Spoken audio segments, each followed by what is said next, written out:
ni amashusho yiriwe acaracara ku mbuga nkoranyambaga ndetse n'amakuru rwose yanditswe mu binyamakuru bitandukanye. Ubu nta kindi gihangayikishije isi ni ibisasu bya Irani irimo isubirikanya n'igihugu cya Israel, aho intambara batangije igiye kumara hafi iminsi 3, bose barasa ibisasu biremereye birimo bya misile balistike. Ubona ko ari ibintu bikomeye cyane, ngira ngo abagiye babona amashusho atandukanye bakareba ikirere cya Israel ndetse n'icya Irani, mwabonaga ko rwose harimo umuriro mwinshi n'imyotsi, aho hagiye haterwa ibisasu biremereye cyane kandi igiteye impungenge hakibandwa ku hantu hari ibikorwa bitandukanye bimwe ibikorwa remezo. Ariko kandi ababitera bakavuga ko impamvu bagiye bibanda ahantu hatandukanye, nka Israel ivuga ko yagiraga ngo ice intege Irani mu gutegura ibisasu bya kirimbuzi bikorwa muri nucleaire.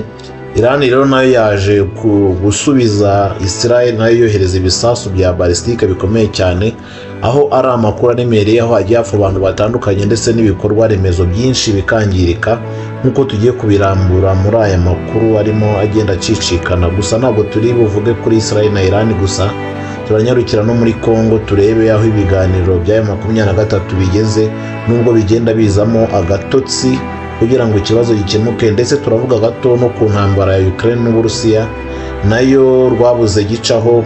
Ukraine nayo itera, Uburusiya bugatera, ariko ubona ko Uburusiya bufite imbaraga nyinshi cyane bw'uko bushobora kuba bwatsinda Ukraine. Ariko ubwo gutsinda Ukraine bivuze gutsinda NATO.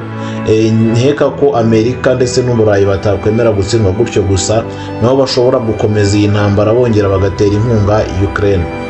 Rero muhaye ikaze uje kuri uyu muyoboro mushya ya Boss TV. nibo uri mushya kanda subscribe, ikiganiro cyacu cyo kugisangiza abantu batandukanye kugira ngo dukomeze dusangire amakuru, ko igihe ni igicumbi cyo gucukumbura, aho tubagezaho amakuru agezweho, ibiganiro ndetse n'abatumirwa batandukanye. Kandi nawe tubana buri gihe, uri umuntu w'umugabo, komeza udukurikire mu biganiro byacu bya buri munsi. Mbahaye ikaze rero.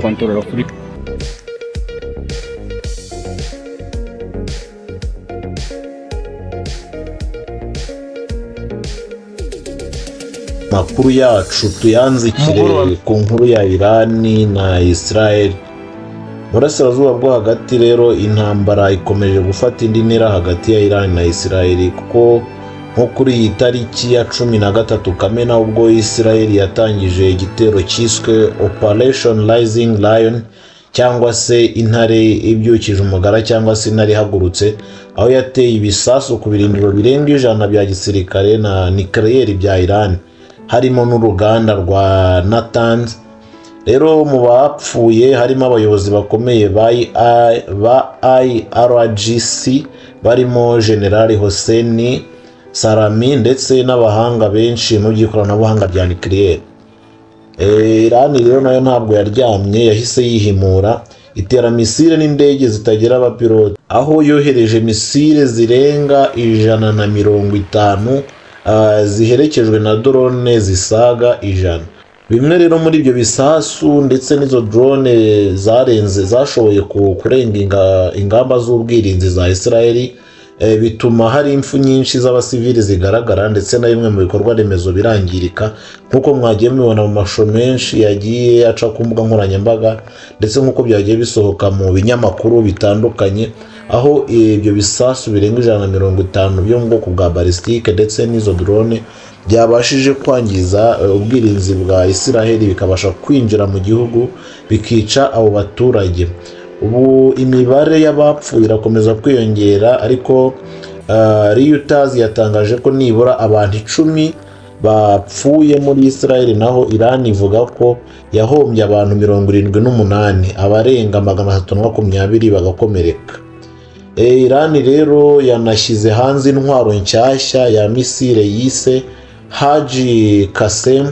Iyi misile rero ikaba yaje gutuma hangirika byinshi, igahitana abantu basaga 10 ndetse abarenga 200 bagakomereka.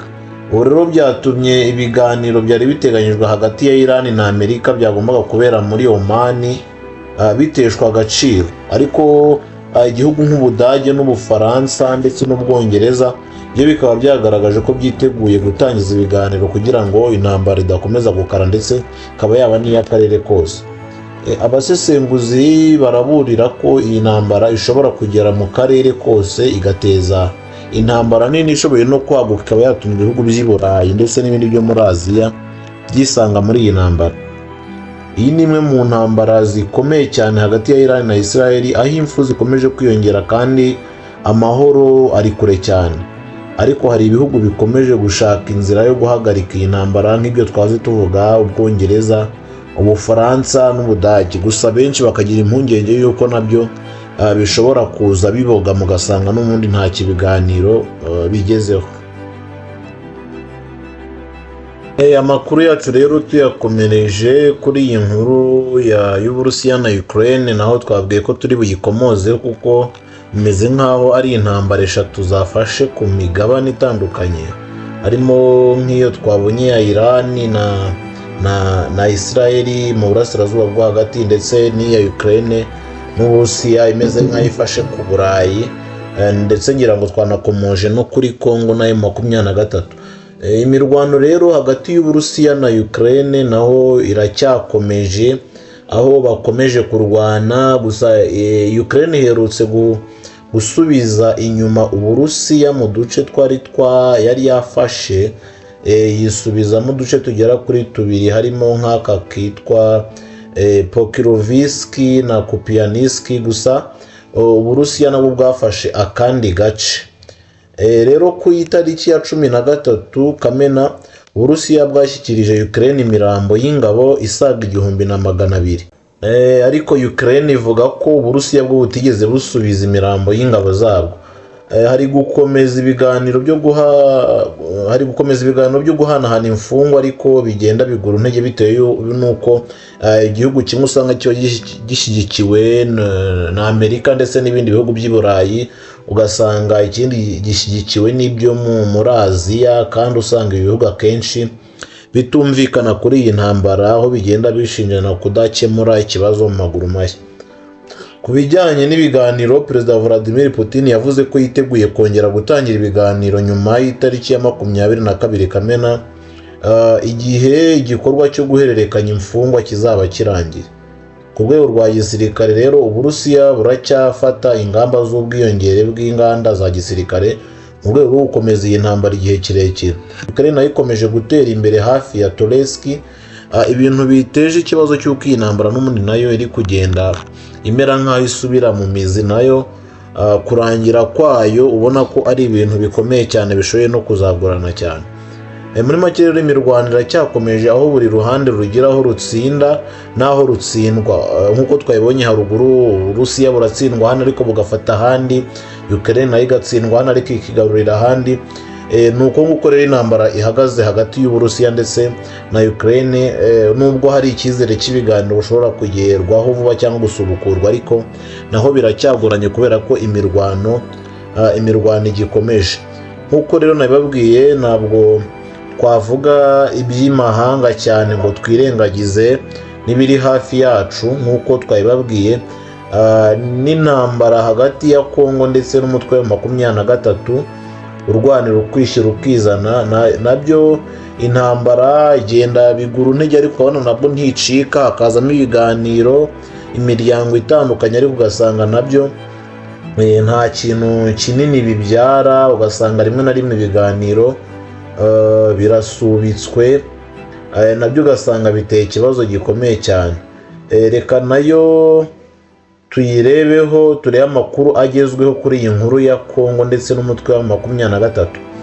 Muri Repubulika Iharanira Demokarasi ya Congo habayeho icyizere gishya cy'uko amahoro ashobora kugerwaho, aho kuri iyi tariki ya 14 Kamena Bintou Keita, intumwa idasanzwe ya Loni, yatangaje ko abayobozi b'umutwe wa 23 bagaragaje ubushake bwo gukemura ikibazo mu mahoro nyuma y'inama bagiranye i Goma.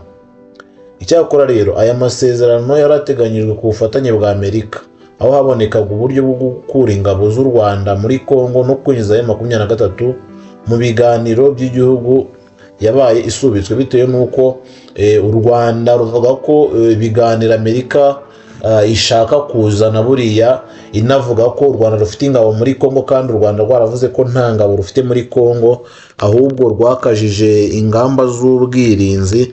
Bityo rero bigatera ikibazo cy'uko ayo masezerano yakorwa ndetse cyangwa ngo abe yatanga n'umusaruro, bitewe n'uko Amerika mu gushaka gukemura ibibazo iba yabogamye. Aho Minisitiri w'Ububanyi n'Amahanga w'u Rwanda yavuze ko amasezerano azasinywa yari kuzasinywa mbere ya tariki 15 Kamena nk'uko byari biteganyijwe, yabaye asubitswe bitewe n'uko Amerika iri kubogama, ndetse rukavuga ko niba ngombwa ruzanayavamo burundu bitewe n'uko rubona nta musaruro ugerwaho. Kandi nanone ubwo ibi byabaga, ingabo za SADC zakomeje kugenda zitaha gake gake nk'uko mwagiye mubibona, zimwe zinyura mu Rwanda. Ngira ngo mwagiye mubibona zimwe zinyura mu Rwanda baziherekeza, nubwo zabaga ngo zidashaka ko bazifata amashusho, ariko buriya ngo ntabwo byabura kumenyekana. Guverinoma ya Kongo nayo iracyari mu biganiro bigizwemo uruhare na Qatar hagati yayo na M23, ariko n'ubundi umusaruro ubona ko ntabwo ugaragara, kandi ibi biganiro bimaze igihe kirekire. Uvuga ngo rero umutwe wa 23 nawo ukomeje gutsimbarara kutazava ku izima mu gihe ibiganiro byose biba bibogama, kandi ngira ngo umutwe wa 23 umaje gufata ahantu hanini cyane ku by'u Rwanda inshuro nyinshi. Rero nyega kandi nayo mpamvu M23 itavansa ngo ikomeze imbere, bitewe n'uko idashobora kubona ingabo hari zihagije zo kuba zarinda ahantu hose imaze gufata. Wowe rero twabanye muri aya makuru yaragezweho, ndagushimiye cyane. Mubwire ko twibanze ku ntambara 3, imwe iri kubera muri Afurika, indi imeze nk'aho iri ku ruhande rw'i Burayi, indi iri mu burasirazuba bwo hagati, aho Iran na Israel zikomeje gukoresha ibisasu biremereye cyane mu guhangana, buri gihugu cyose kivuga ubutwari gikora mu bubiko bwacyo kugira ngo kirebe ko cyatsinda umwanzi mu buryo bworoshye, n'ikindi rero ntikicaye nacyo kigasubiza gutyo. Ndagushimiye rero, ibiganiro byacu nakagaruka, kora subscribe niba uri mushya, tubwire muri comment ibindi biganiro n'amakuru twabagezaho. Turabashimiye cyane, tubashimiye ko muri imfura zitari imfunya. Imana y'u Rwanda